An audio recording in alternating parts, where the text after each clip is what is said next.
Hey folks, David Stewart here.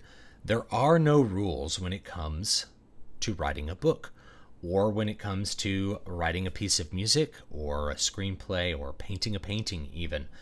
When it comes to a creative practice, there are no rules. What there are techniques. There are tools. There's ways of doing things, or there's things that you can do that people have done in the past that have had particular effects, and you can expect those effects to happen again if you use those particular techniques. Just as an example, in music, you have an authentic cadence, and I've done some videos on cadences. An authentic cadence is when you go from the fifth chord in a key down to the first chord in a key. It produces a very strong and resolute effect. This is the way that you typically ended phrases during, say, the classical period, or you would end certainly periods with an authentic cadence, and usually pieces you would end with an authentic cadence.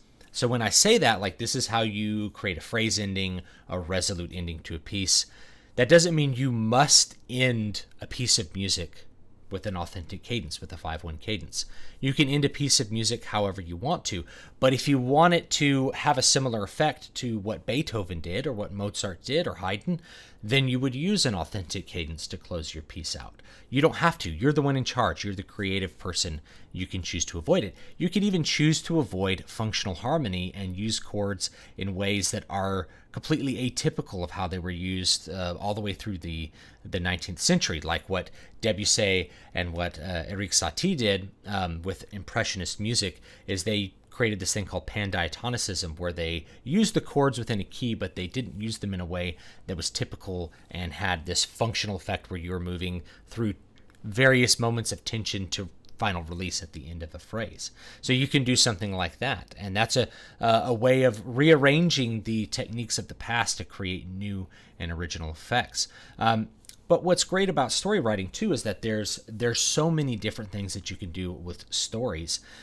If you like the effect that Gandalf had in Lord of the Rings, well, then you can put a Gandalf-like character in your story. You can put a paragon, what I call a paragon, and then it will hopefully have a similar effect to that particular part of Lord of the Rings. Or if you don't want that, you can avoid it. You can even tell a hero's journey story and completely avoid having any kind of paragon help the main character at all. And it'll have a little bit different effect than a more standard story that is similar to, say, Star Wars, where you have somebody who's an older paragon character helping the hero. You can choose to avoid those things, and it's going to have a certain effect.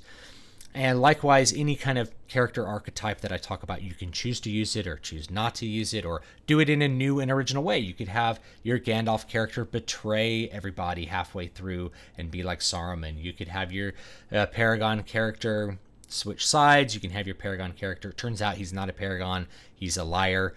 You can have your Paragon character be evil. He's an evil Paragon.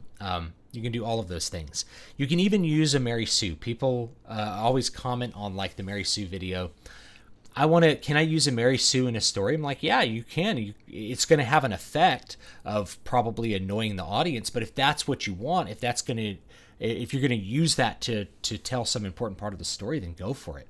You can make a villain that's very Mary Sue-like to make her somewhat annoying to the audience, or make a character that's annoying to the audience that you then kind of destroy in some kind of inversion of a normal narrative sequence. You can do whatever you want. And the creative process involves looking at those tools if you want to use them, and knowing how you're going to create variations and how you're going to use them and combine them to create something that's original and expresses what you want to express. So there are no rules. Thinking of it as rules, even with counterpoint, like there are rules to species counterpoint. If you want something to sound like species counterpoint, then you adhere to what other people have done for species counterpoint, obviously. If you want to write counterpoint that sounds like species counterpoint at one part and then goes to something else, you can do that. There are no rules. It's a bad mindset to think that you are boxed in with what you're going to do. You can pick up something.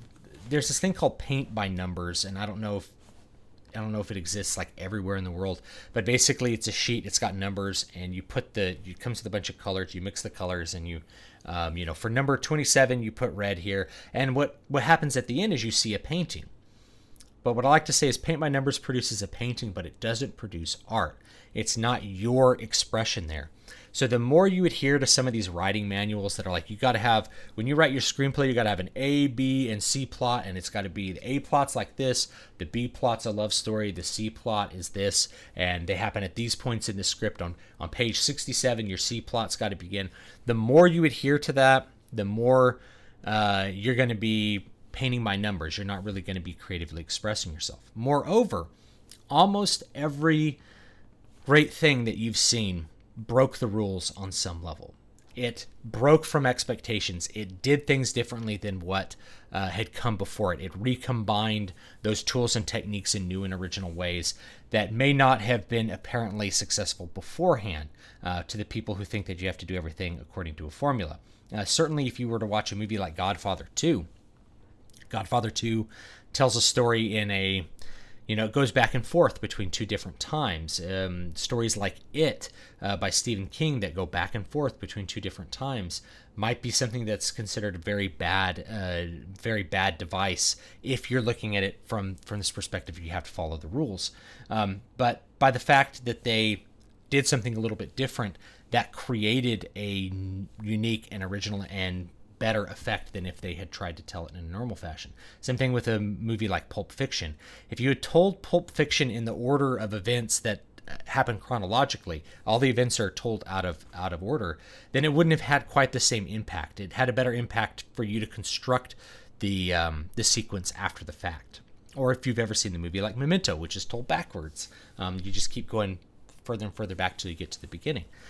If the rule is you have to go forward, then you would never have a movie like Memento, and you never have that really cool effect of a reveal at the end of the movie that's actually taking place at the beginning.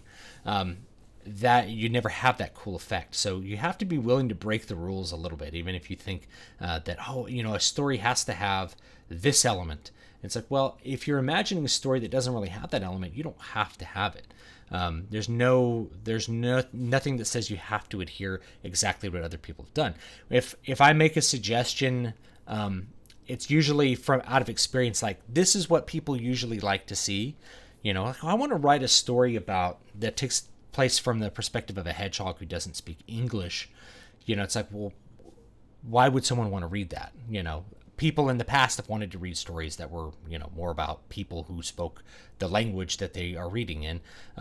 So it wouldn't make a whole lot of sense to completely throw out all of the tools and try to create your own, your new tools, especially when there's so many different variations for what you can do with that.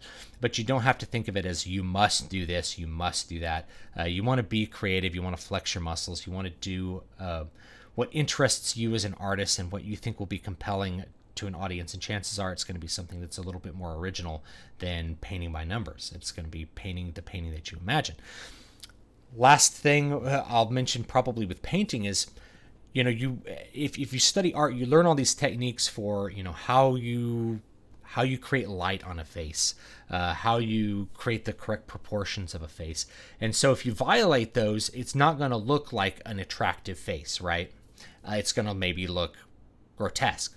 But maybe you want grotesque. So if you want a grotesque face, then you're going to have to intentionally break the rules of symmetry and spacing and those sorts of things to produce the effect that you want. The point is that you're intentional with it, right? That you are acting with intent. Likewise, if you're painting, you don't have to use every single color. You can paint a very dark painting. It's going to have a different effect than if you paint a painting that has very high contrast between light and dark, or is predominantly a set of light colors. All of those are going to have a little bit different effect, regardless of what image you happen to be putting into that. So just some stuff to think about. There are no rules. There's merely techniques, and you can use them as you see fit. Thank you so much for watching. Don't forget to like, comment, and subscribe. I will see you guys next time, and have a great, great day.